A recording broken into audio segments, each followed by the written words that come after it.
Capricorn, welcome to your monthly horoscope for March 2025. My name is Adeana. I'm an intuitive astrologer, and in this video, I will be walking you through all of the significant energy for March. We are coming into eclipse season. We also have Venus stationing retrograde and Mercury stationing retrograde, so we have a lot to cover. Now, don't forget to like, share, and subscribe if you align with my energy and enjoy my content. So let's first touch on the significant transits for March. So on March 1st, we have Venus stationing retrograde. On March 3rd, we have Mercury entering Aries. On March 14th, we have the full moon lunar eclipse in Virgo at 23 degrees. On March 15th, we have Mercury stationing retrograde in Aries. March 20th, we have the Sun entering Aries. March 22nd, we have our Venus Cazimi. And March 24th, we have our Mercury Cazimi. On March 27th, Venus is going to retrograde back into Pisces. And March 29th, we will have our new moon solar eclipse in Aries at 9 degrees. And that same day, Mercury will retrograde back into Pisces. So Venus and Mercury are going to retrograde over the same part of your chart, not the exact same degree points, but pretty much pretty close. So there's a lot of reevaluation and reassessment going on in this area of your life. Now, March 30th, we will have Neptune entering Aries. This is going to be a huge energetic shift.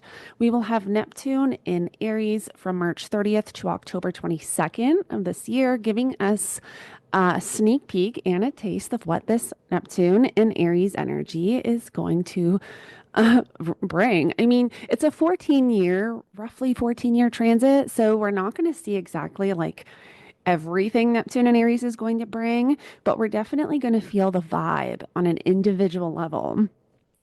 So, for those of you who have not watched my monthly horoscopes before, I break the horoscopes down by week and select a chart for each week to give you a bit of a visual.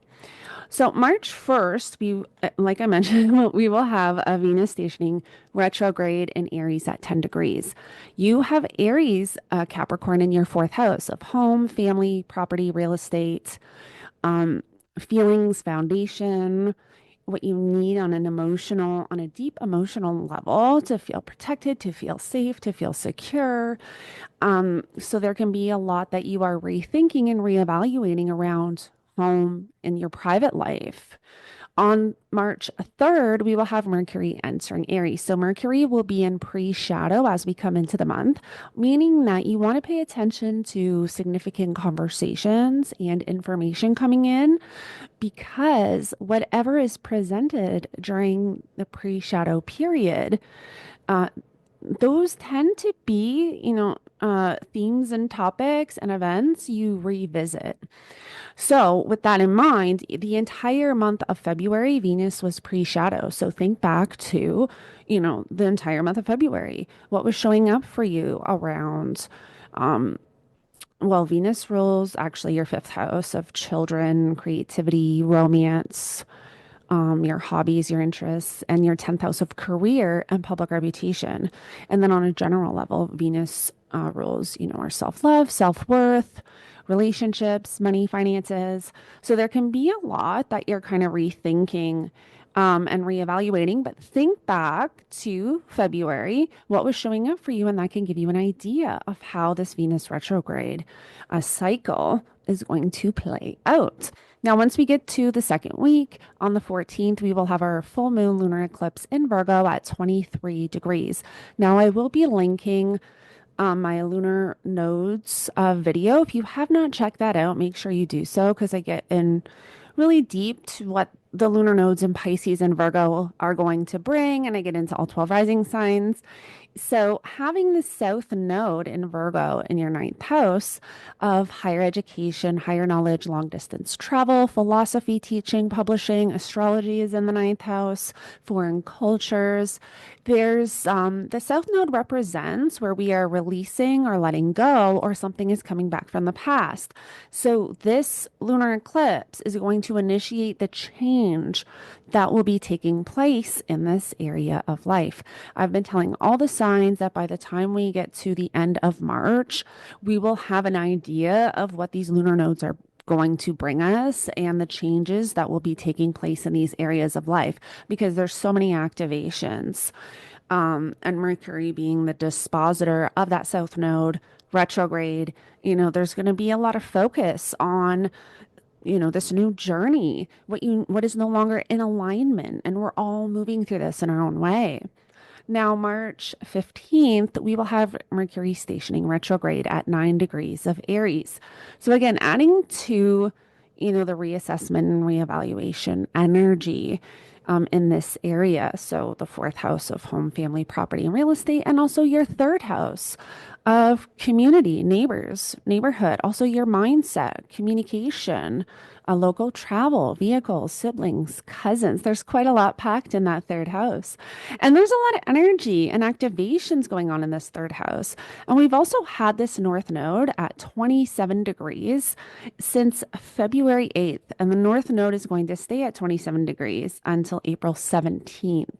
We've had a lot of conjunctions to this north node, but on March 17th, we will have the sun form a conjunction to the north node. And this is a day where we really want to pay attention to what is showing up. There can be really beautiful insight.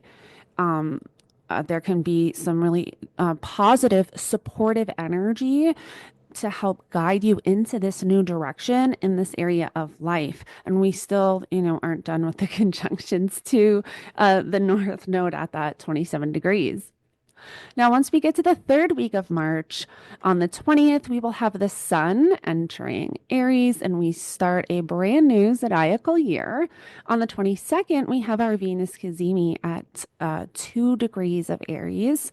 This is a renewal for Venus. This is another day we want to pay attention to what is showing up. This is where we can have some support or insight or it's like little hints of guidance sometimes to help you along this Venus retrograde journey. This is a renewal for Venus. Now, once we get to the last week of March on the 24th, we're going to have the Mercury Cazimi at 4 degrees of Aries.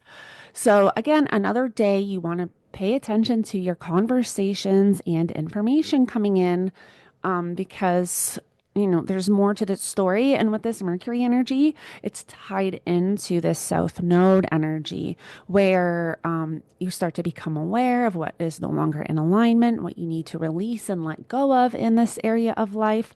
So we definitely want to be journaling the entire month of March. Now, on the 27th, we will have Venus retrograde back into Pisces. And again, form a conjunction to that north node. And then on the 29th, we are going to have our final new moon solar eclipse in Aries at 9 degrees. This is closing out the 2-year story that has taken place in the Aries Libra axis of your chart, which is your fourth house of home, family, property, and real estate, and your 10th house of career, public reputation, your private life, and your public life.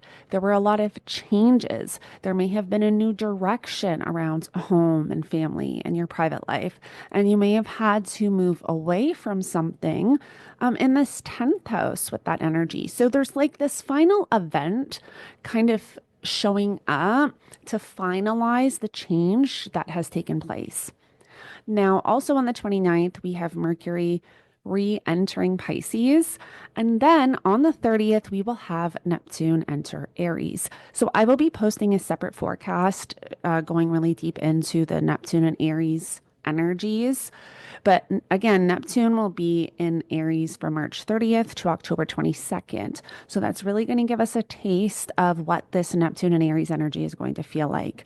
You will have Neptune transiting your fourth house of home, family, property, your private life, kind of what goes on behind the scenes, what you keep private and to yourself. And sometimes it's your deep innermost world and self that nobody sees kind of in that fourth house.